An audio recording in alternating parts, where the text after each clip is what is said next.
Hello my dear students, today we are going to continue our chapter Discovering Tut the Saga Continues, which is written by A.R. Williams. As I described you earlier that this chapter is about the king Tut, Tut who was a young boy, young king of Egypt. He belonged to a dynasty which was very powerful and which ruled Egypt for many years. The title of this chapter, Discovering Tut the Saga Continues, is quite appropriate because this chapter is about the discovery of the young king Tut, जिसने Egypt पर rule किया for 9 years and then died suddenly. उसके Tom को mummy को निकाला गया. His tomb was discovered in 1922 and people were very curious to know the cause of his death. क्योंकि उसकी डेथ के बारे में, क्योंकि यंग एज में उसकी डेथ हो गई थी, तो सभी उनके बारे में जानना चाहते थे that how he died. And it was possible only in 2005 that the mummy of Tut was taken out from the tomb for a CT scan. किसके लिए निकाला गया मम्मी को? CT scan के लिए, which revealed the cause of Tut's death. वो किसके बारे में हमें बताएगा अब? टुट की डेथ के बारे में. Yesterday I told you that who found the mummy of Tut. Okay, today we will discuss about the same. Now let's continue the chapter.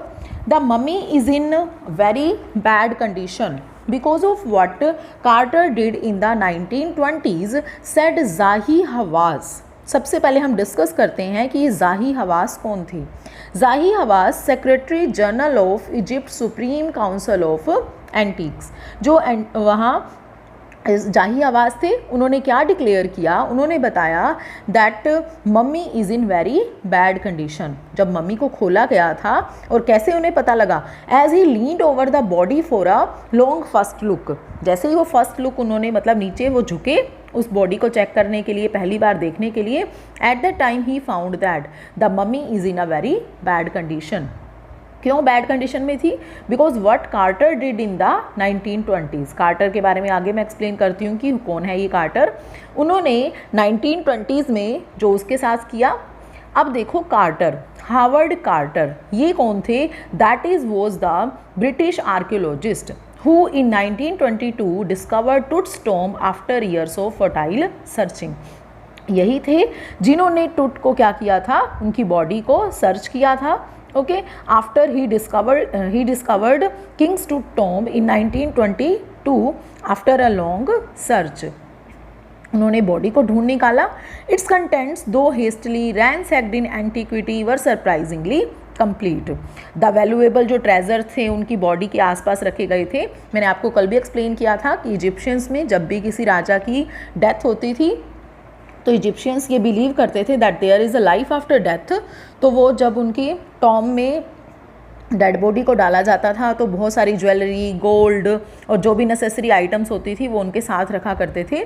तो जो वैल्यूएबल ट्रेजर्स वहाँ पर मिला टुट का, had been explored earlier too, but surprisingly क्या था? They were complete and they remain the richest royal collection ever found. और वहाँ पर क्या क्या मिला? रिचेस्ट जो ट्रेजर वहाँ पर मिला टुट की ग्रेव में is the richest till date. मतलब आज की डेट तक का वो अगर हम देखें तो क्या था? एक रिचेस्ट रॉयल कलेक्शन वहाँ पर मिला. And have become part of the pharaoh's legend. Pharaoh means कल हमने डिस्कस किया था राजा. तो फेरो जो किंग था उसके लेजेंड का ये क्या बन चुका था? एक पार्ट बन चुका था. मीन्स इतनी सारी ज्वेलरी, गोल्ड और सारी जो नेसेसरी आइटम्स थी और मीन्स बहुत महंगे अच्छे और वहाँ पर क्लोथ्स रखे गए. ठीक है, तो ये क्या थी? एक रिचेस्ट रॉयल कलेक्शन थी. Stunning artifacts in gold. Okay, artifacts means जो थिंग्स होती हैं रिक्वायरमेंट की. ओके, आर्टिफैक्ट्स मीन्स यहाँ बात हो रही है किसकी?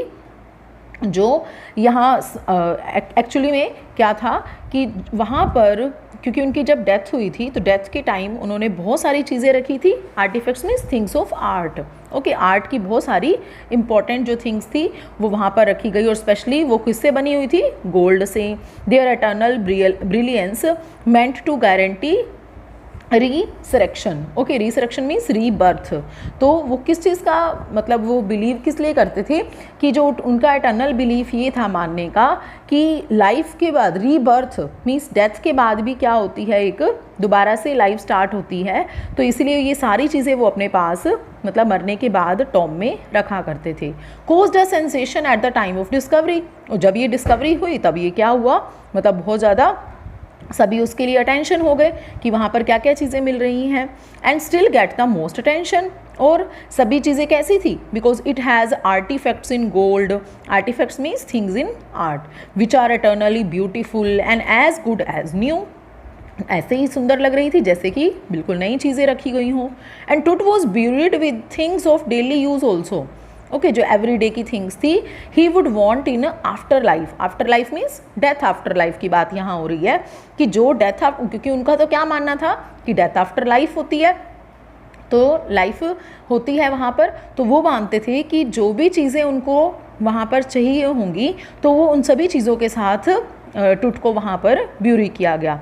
क्या क्या चीज़ें रखी गई थी उसमें, wooden boards, okay, board games, a bronze razor, जैसे कि शेविंग वगैरह के लिए तो रेज़र एक made of bronze, games, linen undergarments, okay, cases means boxes of food and wine, okay, which he could use in the next life. और ये सभी चीज़ें वो कहाँ यूज़ करेगा, अपनी नेक्स्ट लाइफ में। नेक्स्ट लाइफ कौन सी है, death after life. After months of carefully recording the Feroz funnel treasure. अब काफ़ी सारी फेरो का जो फ्यूनरी मतलब उनका जब फ्यूनरल उन्होंने चेक किया, जो वैल्यूएबल थिंग्स रखी गई थी, जो किंग को जब ब्यूरी किया गया था, तो काफ़ी सारी चीज़ों को उन्होंने अच्छे से रिकॉर्ड किया। किन्होंने फाइंड आउट किया था उनके टॉम को, हावर्ड कार्टर ने। ओके, हावर्ड कार्टर ने क्या देखा, Carter began investigating his 3 nested coffins। 3 nested coffins mean nested means 3 coffins placed one in another, एक के बाद एक, in order of decreasing size. तो उस साइज़ के अकॉर्डिंग उन्होंने 3 कॉफिन्स में उनको टूट को दबाया गया था। ओपनिंग द फर्स्ट, अब सबसे पहले फर्स्ट वाले कॉफिन को खोला गया। He found a shroud adorned with garlands of willow and olive leaves. जैसे ही उन्होंने खोला तो उन्हें क्या दिखाई दिया, a length of cloth. Shroud means एक ऐसा कपड़ा जो किससे डेकोरेटेड था, अडोन्ड था garlands of willow and olive leaves, white celery, lotus petals and cornflower. Okay, ये सभी इन सभी चीज़ों से क्या लग रहा था, मतलब जो पीटल्स रखे हुए थे, कॉर्नफ्लावर्स थे, ओलिव लीव्स रखी हुई थी वहाँ पर, तो उससे ये रियलाइज़ हो रहा था द फेडेड एविडेंस ऑफ ए ब्यूरिल इन मार्च और अप्रैल, कि एक धुंधला सा मीन्स एक फेडेड सा हमारे सामने एक एविडेंस आ रहा था कि इस टूट को, राजा को उस टॉम के अंदर कब डाला गया था, मे बी मार्च और अप्रैल में। When he finally reached the mummy, जब फाइनली वो उन्होंने लास्ट मीन्स 3rd कॉफिन पर पहुँचे और फाइनली वो मम्मी के पास पहुँचे, दो ही रेन इन टू ट्रबल। अब एक और मुश्किल उनके सामने आई। The ritual resins had harden. Resins होता है कि वो क्या करते हैं, एक जब किसी भी डेड बॉडी को अंदर डाल के रखते हैं तो वो क्या किया जाता है, उसके अंदर एक स्टिकी सा कुछ चीज़ रखी जाती है, जिसकी वजह से जो वो डेड बॉडी वहाँ स्टिकी सब्सटेंस सा कुछ होता है जिसकी वजह से डेड बॉडी वहाँ पर स्टिक हो जाती है। तो वो जो स्टिकी रेजिन्स था वो हार्ड हो चुका था, मीन्स बॉडी प्रॉपरली वहाँ पर सीमेंटेड हो चुकी थी। Tut to the bottom of his gold side coffin, और जो गोल्ड साइड कॉफिन था बिल्कुल उसके साथ हार्ड हो चुकी थी, चिपक चुकी थी। No amount of legitimate force could move them. मतलब हम कितनी भी पावरफुल फोर्स लगा लें तो अब उस टूट को उस कार्टर से, उस टॉम से निकालना क्या था, बहुत मुश्किल था। कार्टर रोट, कॉफिन से निकालना बहुत मुश्किल था। कार्टर रोट लेटर, और ये सारी बातें हावर्ड कार्टर ने कब लिखी, बाद में। What was to be done, कि अब क्या किया जाए, means he had to remove out of, उसको वहाँ से निकालना था। What should be done now, okay. The sun can beat down like a hammer this far south in Egypt. क्यों, क्योंकि रीजन्स वो स्टिकी था तो वो अब हार्ड हो चुका था। तो उन्होंने सोचा कि सन क्या कर सकता है, एक सन ही है जो हैमर की तरह उस इजिप्ट में, क्योंकि सन बहुत ज़्यादा तेज़ होता है वहाँ पर, तो कहता है वही ही क्या कर सकता है, उस बॉडी को कॉफिन से लूज़ कर सकता है। So Carter try to use it to loosen the resins. उस स्टिकी एनवायरनमेंट से लूज़ करने के लिए कार्टर ने क्या ट्राई किया कि वो क्या करेंगे, इसको धूप में रखेंगे for several hours. He set the mummy outside in blazing sunshine. Blazing means बहुत ज़्यादा धूप में, वेरी हॉट, बाहर उन्होंने सनशाइन धूप में रखा and heated it to 149 degrees Fahrenheit. और वहाँ पर उस बॉडी को हीट किया गया. Fahrenheit means nothing budged means moved और शिफ्टेड, कुछ भी वहाँ पर शिफ्ट नहीं हुआ. मीन्स इतनी धूप में रखने के बाद भी बॉडी उस कॉफिन से अलग नहीं हो पाई. He reported with scientific detachment. और उसके बाद उन्होंने क्या किया, that consolidated material had to be chiselled away. क्या करना पड़ेगा कि ये जो कंसोलिडेटेड जो ये बॉडी है, इसको हमें क्या करना पड़ेगा अब, मीन्स उसको चीजल से कट करना पड़ेगा away from beneath the limbs and trunk. Before it was possible to raise the king's remains. So means Carter tried to loosen the raisins. उन्होंने उसको हीट में काफ़ी कोशिश की रखने की और फिर भी वो स्टिक रही, वहीं पर स्टिक रहा. It remain stuck there. He reported that कि क्या चीज़ से उसको कट किया जा सकता है, a chisel could be used to cut down the mummy from the limbs and the trunk so that Tut's body could be taken out of the coffin, कि वहाँ से उनको बाहर निकाला जा सके. In his defence Carter really had little choice. अब Carter की मतलब उस अपनी चॉइस, अपने डिफेंस की बात करें, कार्टर के पास ज़्यादा चॉइस नहीं थी. If we hadn't cut the mummy free, अगर वो ऐसा नहीं करता, then thieves most certainly would have circumvented the guards and ripped it apart to remove the gold.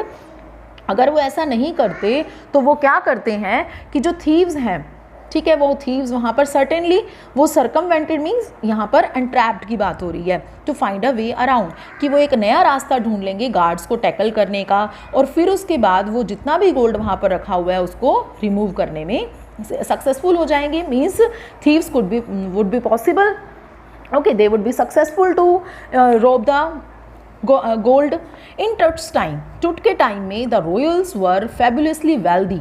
जो रॉयल्स थे मीन्स जो राजा थे बहुत ज़्यादा वेल्दी हुआ करते थे. एंड दे थॉट और होप्ड, और उन्हें ये लगता था they could take their riches with them, कि वो जो मरने के बाद अपना सारा पैसा कहाँ लेके जाएंगे, सारी ज्वेलरी अपने साथ लेकर जाएंगे.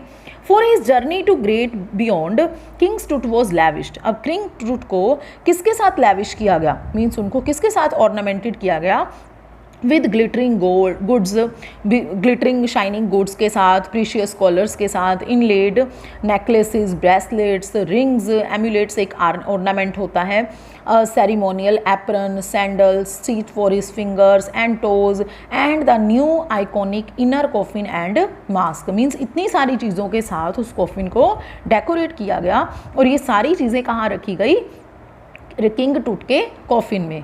ऑल ऑफ प्योर गोल्ड, और ये सारी चीज़ें किससे बनी हुई थी, they are of pure gold. To separate Tut from his adornments. अब इन सभी चीज़ों से टूट की बॉडी को सेपरेट करना. Carter's man remove the mummy's head. अब कार्टर के मैन सक्सेसफुल तो हुए, वो मम्मी के हेड को उन्होंने रिमूव किया. And severed nearly every major joint, और फिर उन्होंने एवरी मेजर जॉइंट को अलग अलग करने की कोशिश की. And once they had finished, और एक बार जैसे ही वो फिनिश हुआ, मीन्स ये जब टास्क चल रहा था, जैसे ही फिनिश हुआ, they reassembled the remains on a layer of sand. अब जितने बॉडी पार्ट्स उन्होंने अलग अलग किए, हेड निकाला, जॉइंट बॉडी के अलग अलग निकाले, तो उन्होंने सारे पार्ट्स को दोबारा से रीअसेंबल किया. The remains in a wooden box, एक वुडन के बॉक्स में, with padding that concealed the damage, एक ऐसे पैडिंग के साथ, filled with a layer of sand, ताकि उसके ऊपर थोड़ा सा सैंड डाल दिया, मिट्टी डाल दी, इन अ वुडन बॉक्स, उस वुडन बॉक्स में, ताकि वो क्या हो सके, टू कंसील द डैमेज, कि जो भी डैमेज हो रहा है, मतलब इतनी बॉडी के पार्ट्स अलग अलग हो गए, तो वो जो डैमेज हुआ है वो डैमेज हाइड कर सके, छुपा सके. एंड द बेड वेयर टुट नाउ रेस्ट. एंड और वो अब बेड क्या बना दिया गया, मीन्स द बेड वेयर टूट नाउ रेस्ट. अब उस वुडन बॉक्स को क्या बना दिया गया, टूट के एक नए बॉडी का मीन्स टूट की बॉडी को वहाँ पर रेस्ट करने के लिए वहाँ पर रख दिया गया एक वुडन बॉक्स में. और यही जो वुडन बॉक्स था, it was his new resting place. पहले वो कहाँ थे, उस टॉम में, गोल्ड प्लेटेड जो टॉम बनाई थी उनके लिए, ओके, कॉफिन जो लगाया गया था, और अब उनके लिए न्यू बॉक्स क्या था, एक वुडन बॉक्स जो था वो क्या था, उनका एक new resting place. We will continue the chapter in next video. Thank you.